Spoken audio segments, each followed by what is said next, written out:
Hi, hi, hi. Good morning, good afternoon, and good evening po sa lahat.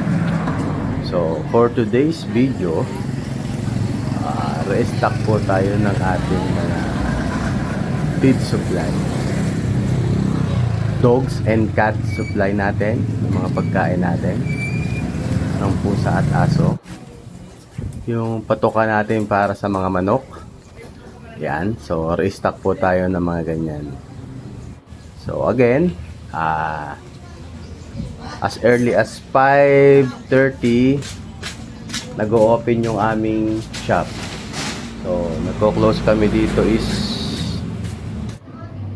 around 9 PM. So pasyal-pasyal lang po dito sa Silangan para sa aming rice feeds and poultry supply. So yun lang po. And maraming salamat po ulit sa lahat. God bless.